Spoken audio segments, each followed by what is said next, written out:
자, 오늘은 그 돈 일곱 번째입니다. 그게 미스가 돼 갖고 여섯 번으로 써 있지만 돈 일곱 번째 남용에 대한 문제를 다룰 거예요. 우리 거기 대표되는 성경 구절 같이 읽어보겠습니다. 모든 것이 가하나 모든 것이 유익한 것은 아니요 모든 것이 가하나 모든 것이 덕을 세우는 것은 아니니 누구든지 자기의 유익을 구하지 말고 남의 유익을 구하라. 예, 상당히 중요한 말씀이고요. 오늘 배울 포인트 세 개를 먼저 보겠습니다. 첫 번째 포인트는 부의 남용은 나의 세상을 꿈꾸는 이기심에서 나온다 그랬고요. 두 번째로는 이제 권력의 남용과 또 돈이 결부가 되어 있습니다. 두 번째는 권력 남용 배후에는 돈이 있다. 그리고 세 번째 포인트는 4페이지에 있습니다. 4페이지에 남용의 해결책은 남의 유익을 구하는 것이다. 그래서 이런 순서로 우리 한번 다뤄보도록 하겠습니다. 오늘은 특별히 좀 요즘 한국 사회에서 일어나고 있는 그 부동산 문제를 좀 언급하면서 그 생각을 해볼 겁니다. 첫 번째는 부의 남용은 나의 세상을 꿈꾸는 이기심에서 나온다 그랬는데 같이 그 문단을 읽어보겠습니다. 시작. 단기간에 부동산 가격이 폭등하여 누가 그런 가격에 집을 살까 싶은데 오히려 매물로 나온 집이 없어 너도 나도 집이 나오자마자 구경도 않고 달라들어 계약부터 한다고 하니 사람들에게 그만한 돈이 있을까 싶은 생각이 드는 것은 둘째치고 도대체 어떤 심리가 작용하고 있는지가 궁금하다. 남들이 다 집을 사니까 이때 사지 않으면 평생 살 수 없을 것이라는 불안 심리만으로는 이런 현상이 설명이 안 된다. 사람들이 앞뒤를 따져보지 않고 산다는 아파트 가격이 집 없는 서민이 감당할 수 있는 가격대가 아니라 10억대를 훌쩍 넘겨 평당 1억을 호가하는 매물도 있기 때문이다. 결국 돈 가진 사람들이 그런 집들을 산다는 이야기이다.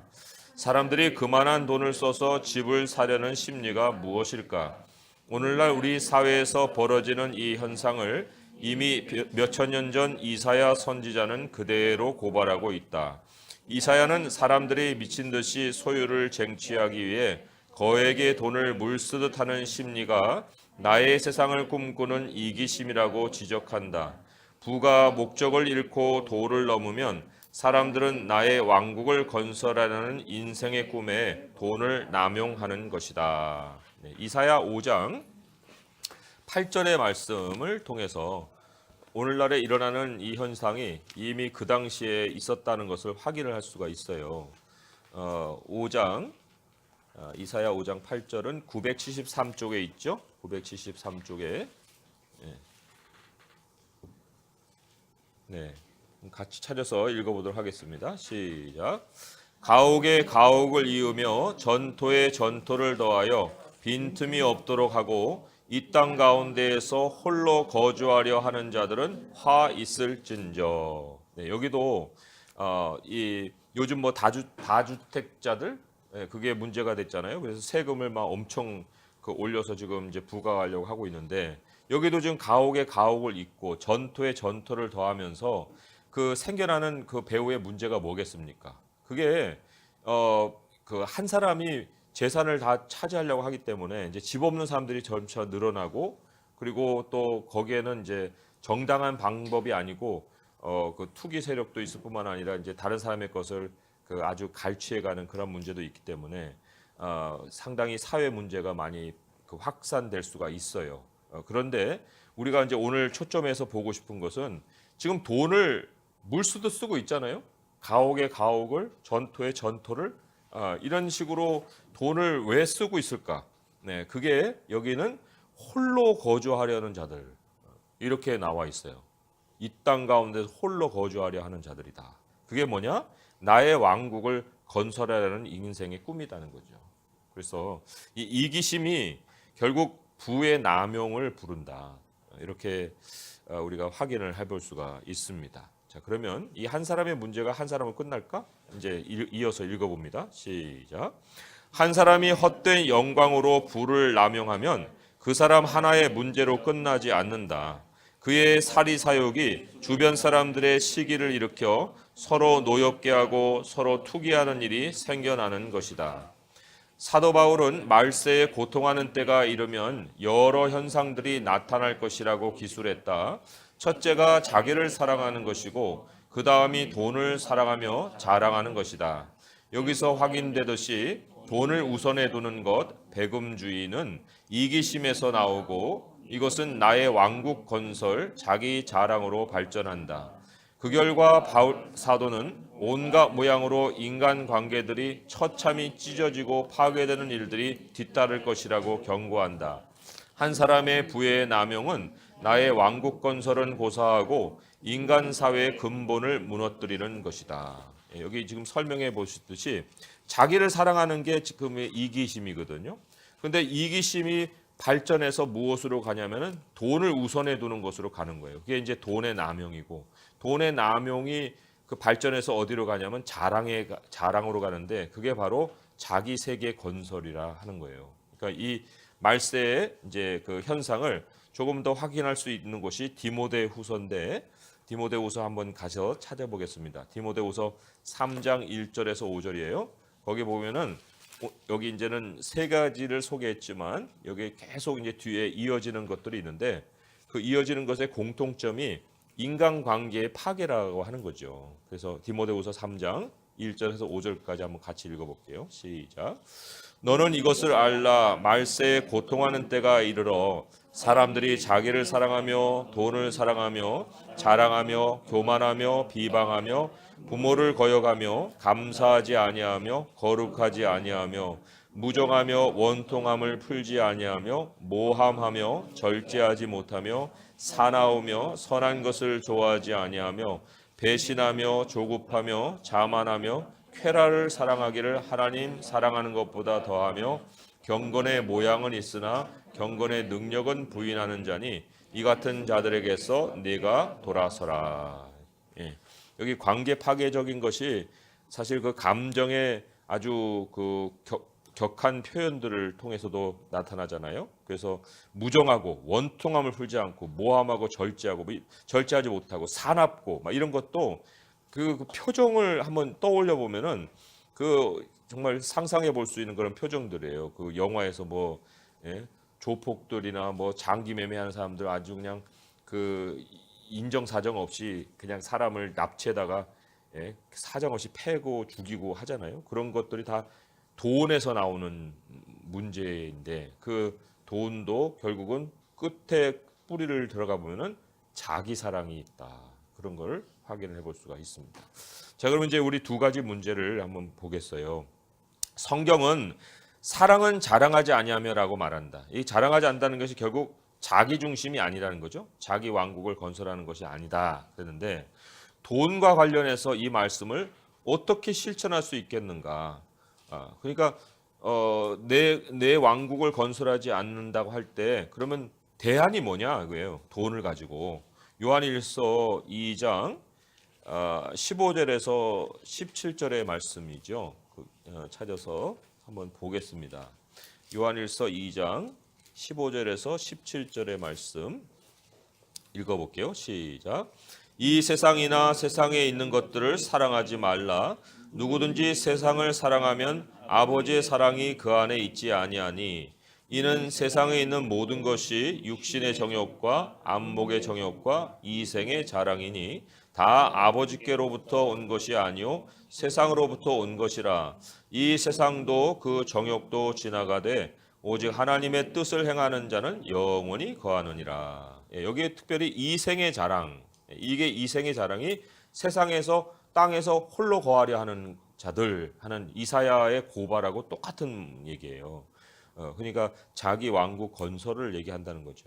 그거의 대안이 뭐냐면 오직 하나님의 뜻을 행하는 자라는 거예요. 오직 하나님의 뜻을 행하는 자. 그러니까 하나님, 우리 오늘 그 말씀에 고린도후서 5장에서 배웠지만은 자기를 위하여 살지 아니하고 이제 남은 여생을 하나님을 위해서 살아가는 그런 삶. 그리고 그 기간도 짧잖아요. 그래서 돈과 관련해서 말씀을 실천한다고 할 때 하나님이 우리를 돈 벌게 하시고 돈을 소유하게 하시는 데에는 분명히 연결된 하나님의 뜻이 있다는 거예요. 그래서 그 연결된 하나님의 뜻을 구하고 또 실천하기 위해서 돈을 사용해야지, 그게 자랑한 거리에 돈이 사용돼 버리면 금방 남용의 이제 그 모습으로 넘어간다는 거죠. 두 번째 문제입니다. 바울 사도가 예언한 말세 현상대로 이 시대 사람들이 자기 사랑과 돈 사랑에 골몰하여 살고 있어요. 그죠? 그런데 나는 그리스도인으로서 매일 어떤 생각을 쫓아 살고 있는가? 예. 이 생각의 문제이긴 한데 로마서 12장 2절의 말씀이고요. 그거는 앞에 있는 하나님의 뜻과 연결이 되어 있습니다. 요한 1서에서 지금 읽어본 하나님의 뜻과 연결되어 있기 때문에 그냥 하나님의 뜻이 다 깨달아지면 좋죠. 그런데 그렇지가 않다 하는 것이 이 말씀 안에서 이제 확인이 됩니다. 로마서 12장 2절의 말씀 한번 읽어볼게요. 시작.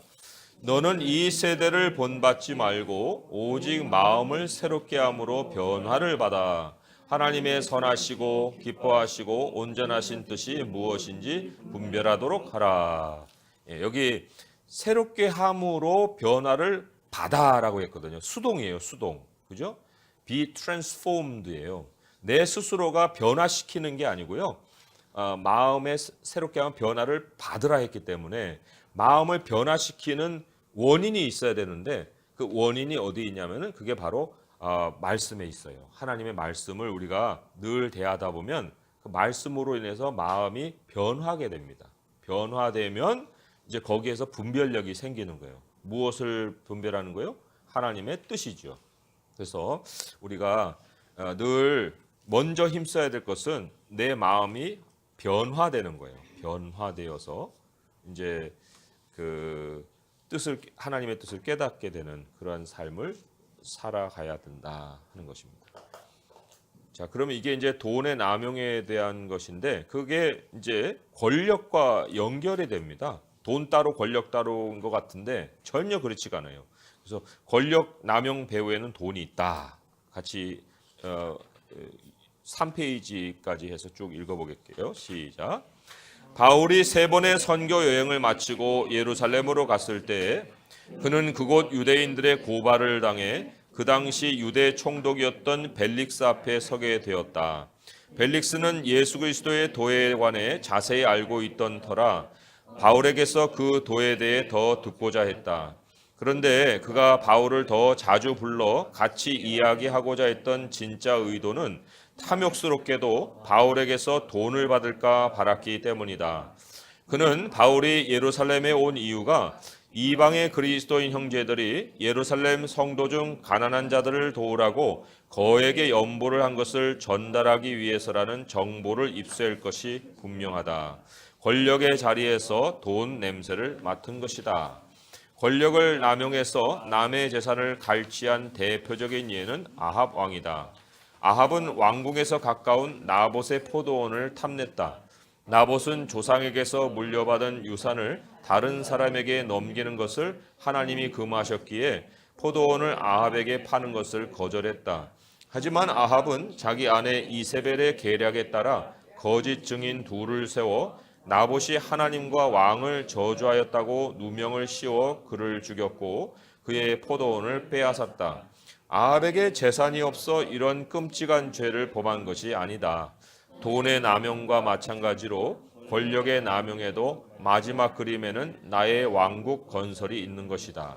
세상 권세를 가진 자들만 아니라 하나님이 영적 권세를 부여해서 양들을 인도하게 하신 사람들도 삶과 그 권세가 자기 이익을 얻는 수단이 되거나 자기 왕국 건설을 위한 도구가 되지 않도록 해야 한다. 경건을 이익의 방도로 생각하는 인도자들이 있는 곳에는 반드시 이권을 사이에 두고 사람들 간의 다툼이 일어나게 되어 있다. 오늘날 교회 분쟁이 있는 곳을 들여다보라. 거의 예외 없이 외면에는 권세 다툼이 있고 내면에는 돈 다툼이 있다. 자기 문을 높이는 자는 파괴를 구하는 자니라는 성경 말씀과 같이 권세를 남용하여 자기 세력과 재산을 쌓는 사람은 스스로를 파괴하고 교회도 파괴하는 것이다. 두 개의 말씀을 찾아봅니다. 베드로전서 5장 1절에서 3절까지 말씀이에요. 베드로전서 5장 1절에서 3절까지 말씀. 특별히 이제 교회와 관계에서 교회 인도자들이 돈 관계에서 어떻게 처신해야 되느냐 하는 건데 한번 읽어볼게요. 시작. 너희 중 장로들에게 권하노니 나는 함께 장로된 자요 그리스도의 고난의 증인이요 나타날 영광에 참여할 자니라. 너희 중에 있는 하나님의 양무리를 치되 억지로 하지 말고 하나님의 뜻을 따라 자원함으로 하며 더러운 이득을 위하여 하지 말고 기꺼이 하며 맡은 자들에게 주장하는 자세를 하지 말고 양무리의 본이 되라. 여기 지금 여러 가지 이제 경고가 있는데 두 가지 경고죠. 하나는 더러운 이득을 위해 하지 말아라는 거예요. 돈으로 목회하지 말아라는 것과 또 세 번째로는 권세로 목회하지 말라는 거예요. 맡은 자들에게 주장하는 자세 하지 말아라. 이게 돈과 권세가 이게 맞물려 있다는 거죠. 왜 그런 현상이 나타나느냐 하면 여기 2절에 나오듯이 하나님의 뜻을 따라 자원함으로 해야 되는데 스스로가 하나님의 뜻에 대해 묻지를 않는 거죠. 그러니까 아까 우리가 1번 문제에 다뤘던 것처럼 마음을 새롭게 함으로 변화를 받으라 했는데 가장 말씀을 먼저 그 대하여서 참 그 뜻을 깨달아야 될 그 인도자가 하나님의 뜻에 대한 분별력이 없으니 자원함도 없고 목적은 그러면 돈하고 권세밖에 안 남는 거예요. 그러니까 더러운 이득과 주장하는 자세만 남는다. 이게 이제 자기도 파괴하고 교회도 파괴하는 거죠. 미가서 3장을 또 한번 보겠습니다. 이거는 구약의 역사가 남긴 아주 산 증거예요. 미가서 3장 11절에서 12절의 말씀입니다. 미가서 3장 11절 12절 구약성경 1293쪽에 있어요. 1293쪽 읽어볼게요. 시작. 그들의 우두머리들은 뇌물을 위하여 재판하며 그들의 제사장은 삭슬 위하여 교훈하며 그들의 선지자는 돈을 위하여 점을 치면서도 여호와를 의뢰하여 이르기를 여호와께서 우리 중에 계시지 아니하냐 재앙이 우리에게 임하지 아니하리라 하는도다. 이러므로 너희로 말미암아 시온은 갈아엎은 밭이 되고 예루살렘은 무더기가 되고 성전에 사는 수풀에 높은 것이 되리라.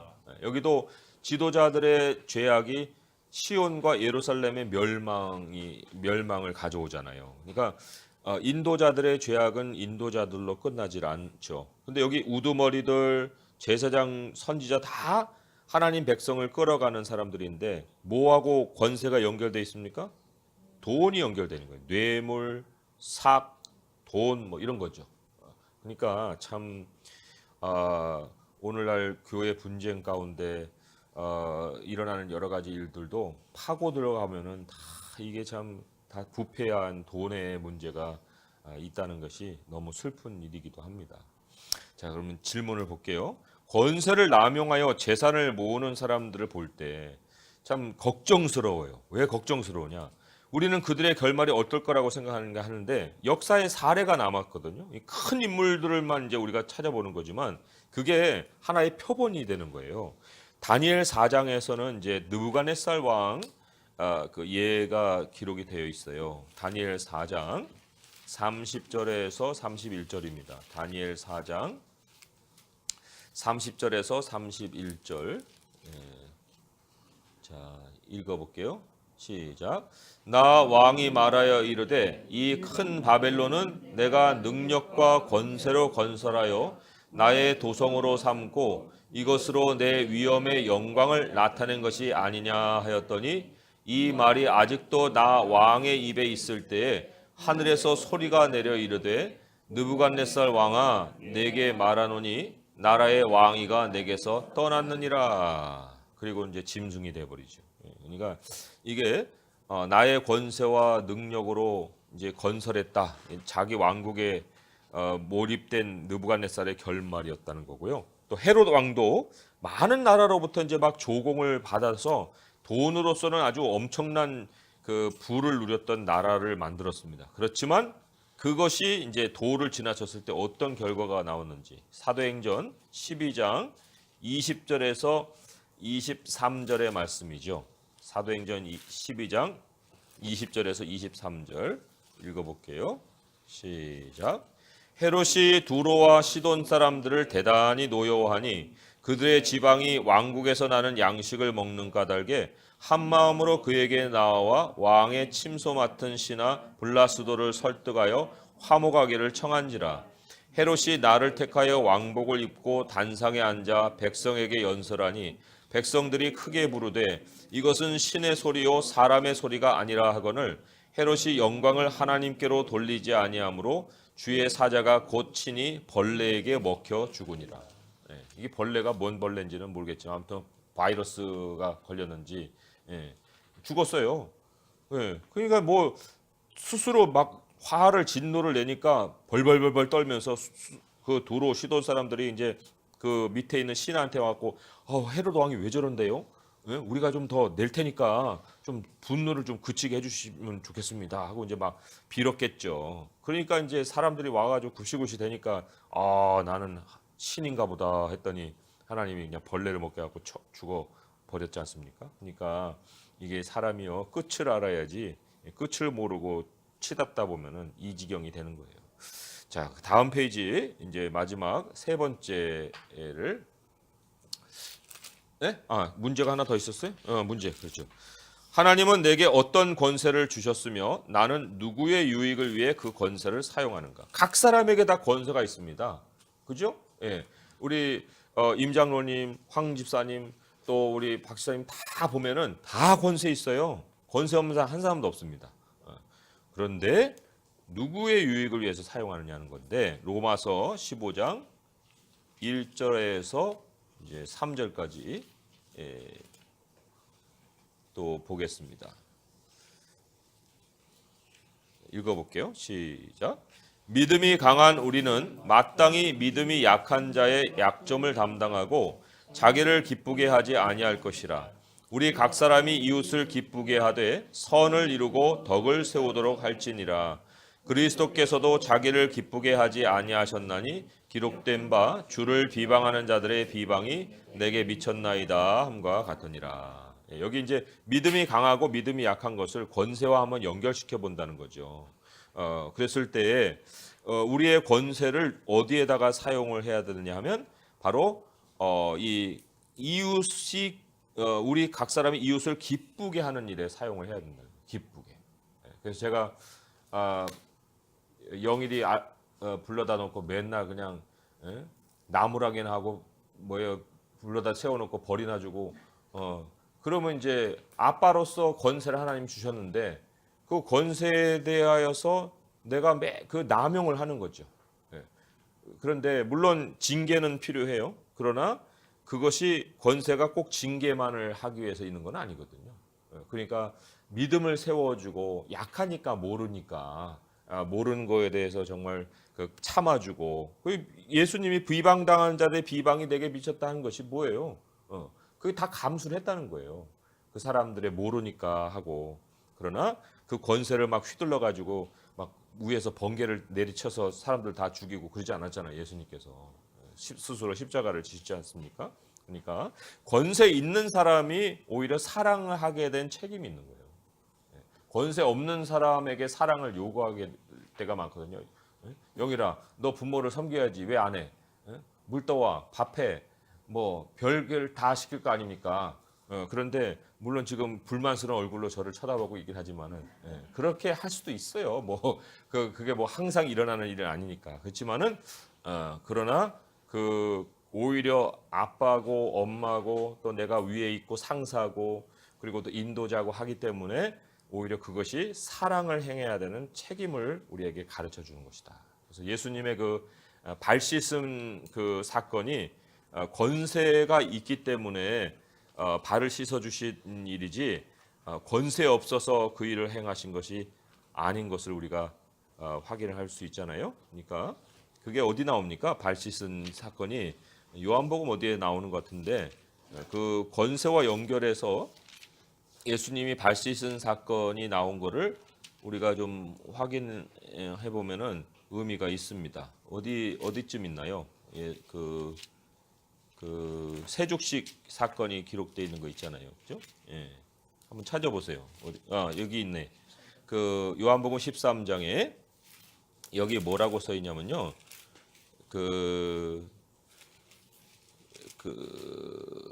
예.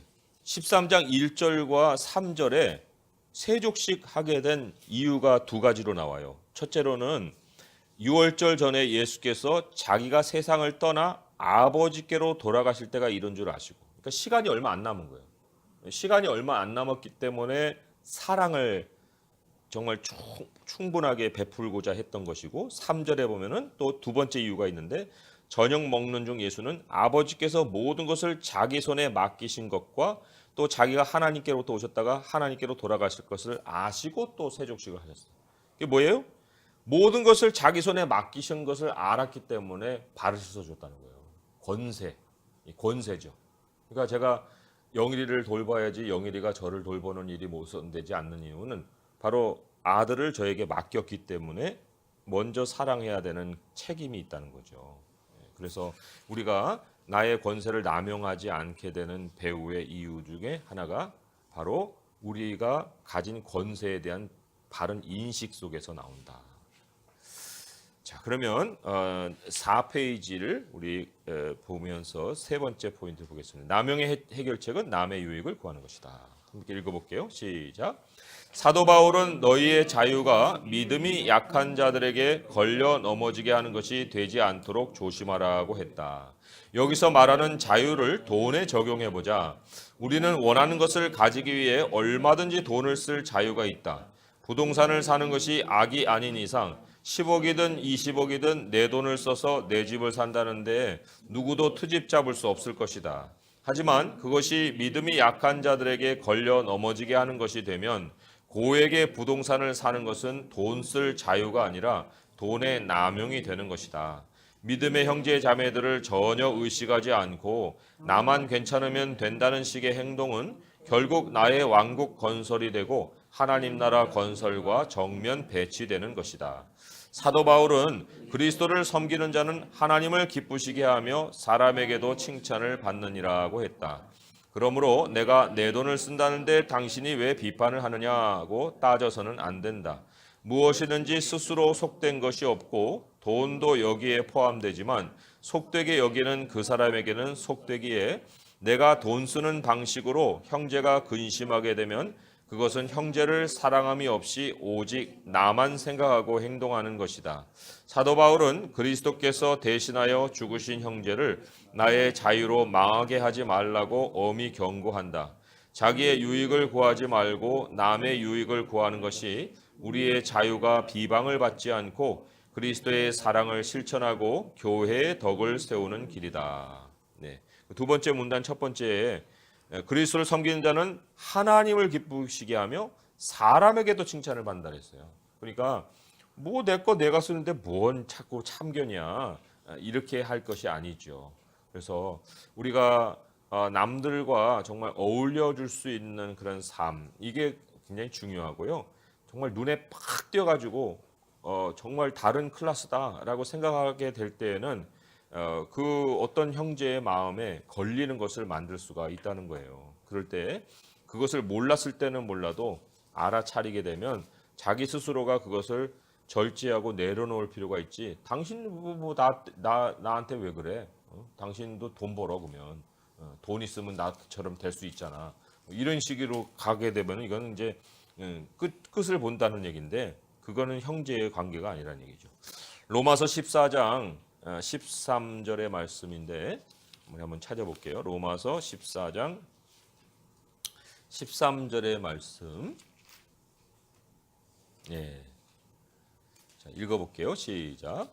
그런즉 우리가 다시는 서로 비판하지 말고 도리어 부딪힐 것이나 거칠 것을 형제 앞에 두지 아니하도록 주의하라. 예.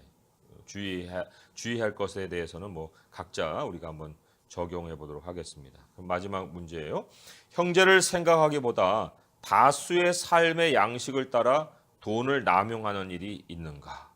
네. 참 중요한 질문이라고 생각합니다. 형제를 생각하기보다 다수의 삶의 양식, 다수의 삶의 양식이라는 건 문화적으로 이제 좀 다를 수가 있죠. 그렇지만 어쨌든 대중을 따라가는 바람에 돈을 안 써도 될 것을 펑펑 쓰고 있는 게 있느냐 그런 얘기예요. 예. 자, 빌립보서 2장 1절에서 4절이죠. 빌립보서 2장 1절에서 4절의 말씀. 네, 한번 읽어보겠습니다. 시작. 그러므로 그리스도 안에 무슨 권면이나 사랑의 무슨 위로나 성령의 무슨 교제나 긍휼이나 자비가 있거든 마음을 같이하여 같은 사랑을 가지고 뜻을 합하여 한 마음을 품어 아무 일에든지 다툼이나 허영으로 하지 말고 오직 겸손한 마음으로 각각 자기보다 남을 낮게 여기고 각각 자기 일을 돌볼 뿐더러 또한 각각 다른 사람들의 일을 돌보아 나의 기쁨을 충만하게 하라. 예. 그래서 한 마음을 품어야 된다는 것과 그리고 또 이 다툼은 결국은 아까 나의 왕국 건설 때문에 나오는 그 결과라고 그랬잖아요. 그러니까 이 서로를 배려해주고 또 마음을 같이 하는 것을 더 함께하고 그래서 그리스도의 그 몸을 세우는 일이 결코 이 회방을 받지 않도록 우리가 힘을 써야 된다 하는 것이 이제 돈 남용의 문제에서 우리가 얻을 수 있는 결론입니다. 자, 기도는 이렇습니다. 만물을 소유하신 하나님, 우리에게 세상을 맡기시고 경영하게 하신 하나님께 감사를 드립니다. 우리에게 권세와 재물을 주셔서 모든 일을 이루어 가신 하나님, 우리가 어떤 일에도 합당한 권세와 필요한 재물을 사용하게 하시고 우리의 자유를 나의 왕국 건설이 아니라 주님의 교회를 세우는 일에 사용하게 하여 주옵소서 하는 그런 기도. 이 시간 짧게라도 하나님께 이제 우리에게 생활하게 하신 것을 감사드리시고요. 하나님 이제부터 정말 다시 한번 돌아봐서 우리 돈 사용이 남용되지 않고 또 교회를 세우고 또 형제를 세우는 일에 사용될 수 있게 하여 주옵소서 하는 기도를 잠시 드리고 제가 마무리하도록 하겠습니다. 하나님 아버지, 지혜가 없어서 우리가 정말 쓸데없고 낭비하는 일에도 돈을 쓸 때가 있습니다. 하나님, 정말 하나님의 뜻을 먼저 분별하여 마음의 변화를 받게 하시고 우리 하나님의 몸을 세우는 일에 어떻게 사용할 돈인지를 알게 하시고 아버지께서 우리가 정말 쓸 모든 것들은 다 풍족하게 채워주신 줄 믿사오니 그 이상으로 정말 나의 왕국 건설에 골몰하지 않게 하시고 우리 하나님이 우리에게 주신 바 이 제한적인 시간에 하나님 나라 세우고 형제를 또 행복하게 하고 기쁘게 하고 교회를 세워가는 즐거움 속에 우리의 모든 수고의 삭을 드릴 수 있게 하시고 또 그리스도께서 모든 만물의 소유주가 되시오니 하나님께서 다스리시는 돈 관리가 되게 하여 주옵소서. 예수님의 이름으로 감사하며 기도합니다. 아멘.